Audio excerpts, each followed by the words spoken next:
গোয়েন্দা সূত্রে যে খবর পাওয়া যাচ্ছে যে ভারত বাংলাদেশ সীমান্তে নজরদারি আরো বাড়ানো হচ্ছে, গোপন নজরদারি চালাচ্ছে বাংলাদেশ, এমনটাই গোয়েন্দা সূত্রে খবর। সতর্ক রয়েছে বিএসএফও এবং সীমান্তের পরিস্থিতির দিকে বিশেষ নজরদারি চালানো হচ্ছে বিএসএফ এর তরফে। সীমান্তের পরিস্থিতি নজরে রাখছে কেন্দ্রীয় এজেন্সিগুলিও। সীমান্তে জঙ্গি কার্যকলাপ বাড়তে পারে বলে আশঙ্কা করা হচ্ছে, এমনটাই সূত্রের খবর। বাংলাদেশে যেভাবে মৌলবাদীরা মাথাচাড়া দিয়েছে, তারপর কি সক্রিয় জঙ্গি সংগঠন, উঠছে এই প্রশ্ন। ঢাকায় সক্রিয় পাক গুপ্তচর সংস্থা আইএসআই, এমনটাই সূত্রের খবর। আর এই পরিস্থিতিতেই পাচারকারী জাল নোট কারবারিদের উপর বিশেষ নজর রাখা হচ্ছে। মোহাম্মদ ইউনূসের জমানায় জেল থেকে জামিনে মুক্তি পেয়েছে 174 জন জঙ্গি। গত 4 মাসে জেল থেকে মুক্ত 11 জন কুখ্যাত দুষ্কৃতী। ছাত্র আন্দোলনের সময় জেল ভেঙে পালায় বহু বন্দী, এখনো তাদের মধ্যে ধরা পড়েনি অন্তত 700 জন। ছাত্র আন্দোলনের সময় 5000-এর বেশি আগ্নেয়াস্ত্র লুট করা হয়েছে, যার মধ্যে 1500-এর বেশি আগ্নেয়াস্ত্র এখনো উদ্ধার হয়নি। সন্ত্রাসের আশঙ্কা ইতিমধ্যেই ব্রিটিশ নাগরিকদের জন্য সতর্কতা। বাংলাদেশ সফরের জন্য নাগরিকদের জন্য ব্রিটেনের অ্যাডভাইজারি।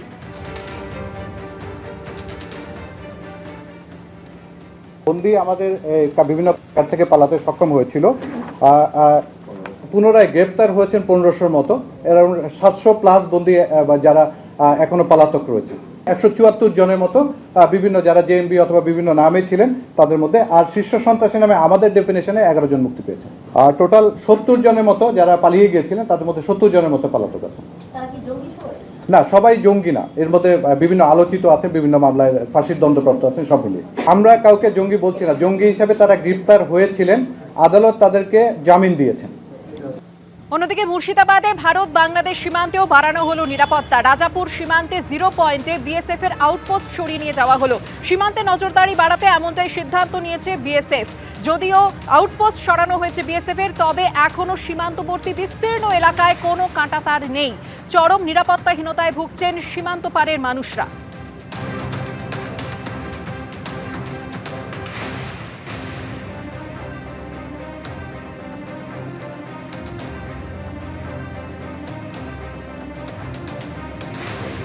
বাংলাদেশের পরিস্থিতি নিয়ে অধীর রঞ্জন চৌধুরী কি জানিয়েছেন, শোনাবো আপনাদের। অলরেডি এটা একটা আন্তর্জাতিক বিষয় হয়ে দাঁড়িয়েছে, তাই লন্ডনেও আমেরিকাতেও সর্বত্র এটা নিয়ে আলোচনা হচ্ছে। তাই স্বাভাবিকভাবেই আমাদের প্রথম দায়িত্ব হবে বাংলাদেশের সঙ্গে সম্পর্ক আবার পুনঃস্থাপিত করে বাংলাদেশের সরকারকে আমাদের বোঝানোর চেষ্টা করা এবং সেই সরকারকে প্রভাবিত করা যে আজকে বাংলাদেশের যে আভ্যন্তরীণ যে গন্ডগোল হচ্ছে, সেই গন্ডগোল কিন্তু শুধুমাত্র আমাদের জন্য ক্ষতিগ্রস্ত হবে তা নয়। বাংলাদেশে যারা সরকার পরিচালনা করবে, তারা যদি প্রকৃত অর্থে গণতন্ত্র চায়, শান্তি চায়, তাহলে বাংলাদেশের পরিস্থিতিকে স্বাভাবিক করা দরকার। বাংলাদেশে হিন্দুদের ওপর লাগাতার হামলার ঘটনা ঘটছে। এবার সরব হলেন যোগী আদিত্যনাথ। দেশভাগের মধ্যে লুকিয়ে ছিল আজকের অশান্তির বীজ, এমনটাই দাবি করেছেন তিনি। बांग्लादेश में हिंदू, बौद्ध और अन्य अल्पसंख्यक समुदाय के लोगों को वहां के कट्टरपंथियों के द्वारा मारा जा रहा है, जलाया जा रहा है, उनकी संपत्ति को लूटा जा रहा है, माताओं और बहनों की इज्जत के साथ खिलवाड़ हो रहा है। मैं जानना चाहता हूं कि स्थितियां क्यों आई।